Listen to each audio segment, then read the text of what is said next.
When you're at the age that I am at, you think about things when you were growing up, and it ends up forming a pattern in how you look at something, how you become attached to something. And when you're younger, in a pre-digital world, everything was about touch and feel. And I've just put some albums in front of me here that I started to buy in 1976.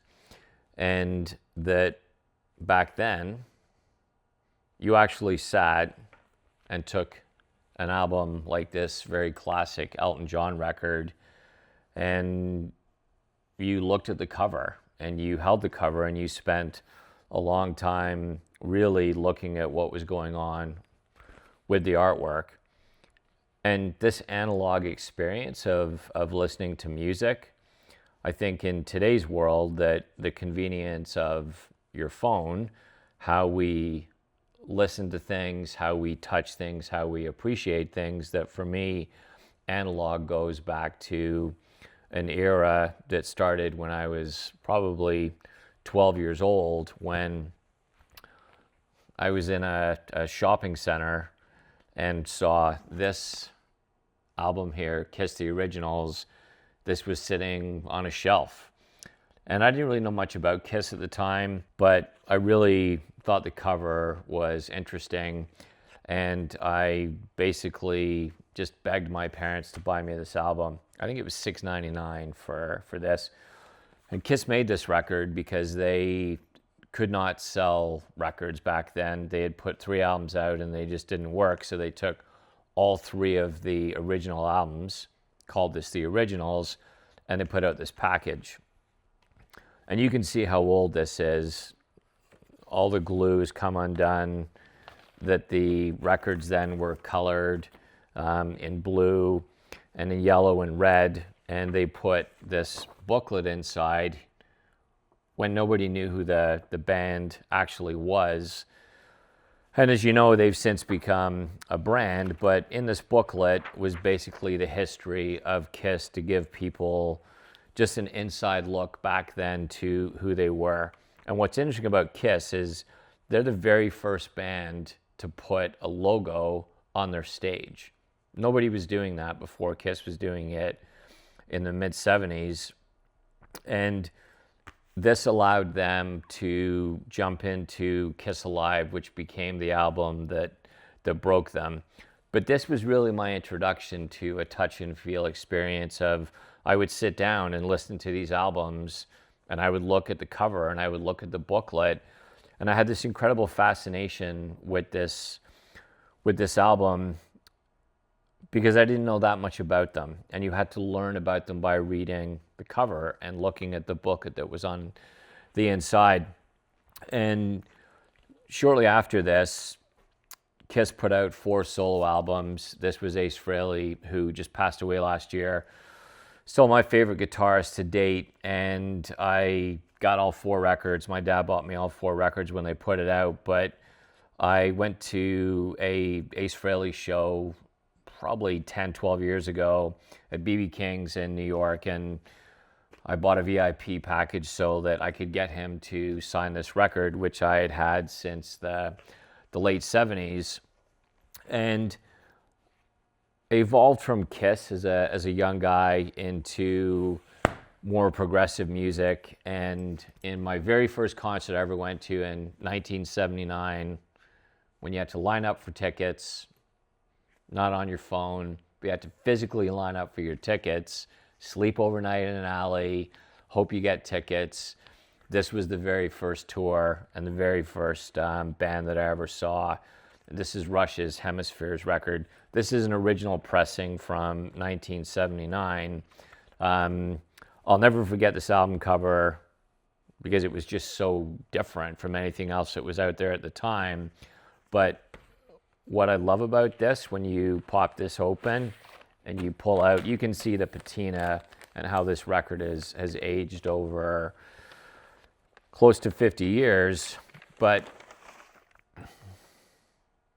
that's what the record looked like. It was red vinyl. And when it sat on your turntable, there was a lot of meaning to that because you just stared at the vinyl because it was red, and that your connection to a band was a lot different, that when you actually put the needle on a record, you knew that it was starting something. Just like when you sit on your motorcycle, particularly if you ride Harleys, that first 10 seconds of when you're going to turn that motorcycle on and what that feels like, that's what it's like to have an analog experience with vinyl.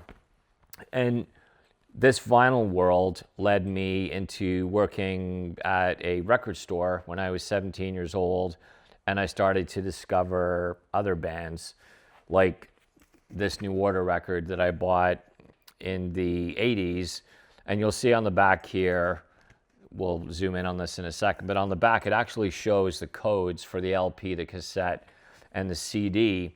And that New Order went from making this record, and that band came from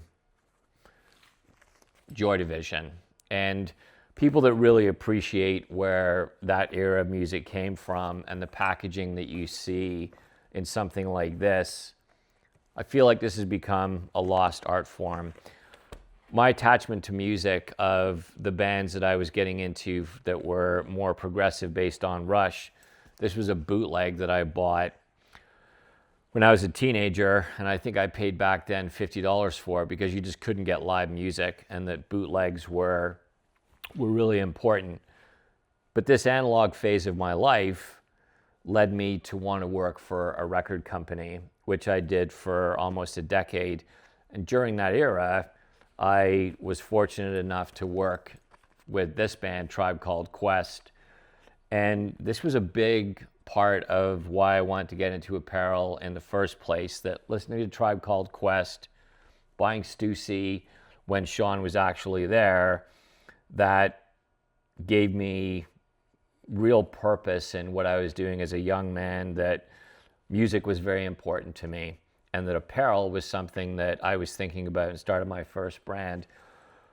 So I built a company, and we did what everyone else did. We just bought blank t-shirts and we screened on our logo. And from there, that was my entry into the apparel world. And it was a very analog experience. And that analog experience meant there were no digital ads. You ran ads in a magazine, you went to events, and everything spread through word of mouth. And that led me into another era of music around ambient music. And this album, Kid A, when this came out in 2000, they had two hugely successful records before, and they came out with this record, and this was an ambient record. And it was unlike anything they'd ever done before. And that led me down another path of just exploring ambient music and peace and quiet and just listening to music with headphones. Again, an analog experience. Nine Inch Nails, who I just saw a couple weeks ago, who have really taken analog and digital and combined it. But in 2008, they put this record out called Ghost, which was all ambient and very analog based, even though that they were a very electronic band. And I drove to Kingston in 2012 to see Lossel, which is Scott Morgan from Vancouver. And there were maybe 12 people there, and it was him just performing with a laptop. But as everything goes full circle, white vinyl. And that coming up through an analog environment has really led us to go back to the roots of why Foreign Riders in business. And we're going to take you through our analog program and why we've created it, and that touch and feel is incredibly important. But I want to show you one last thing on vinyl, because I think that this is incredibly relevant to everything that's going on today. And this is an original pressing from 1964, the year that I was born, of the Beatles' A Hard Day's Night. And on the inside, in this sleeve, they actually talk about how to care for your record. And if you think about your clothing in today's disposable world, people wear something for a month, maybe a season, and they discard it. This language here around looking after your things, how things wear over time, and this is an album that's 61 years old and still in mint condition. This is why we're in business. This is what it means to have an analog series in our brand.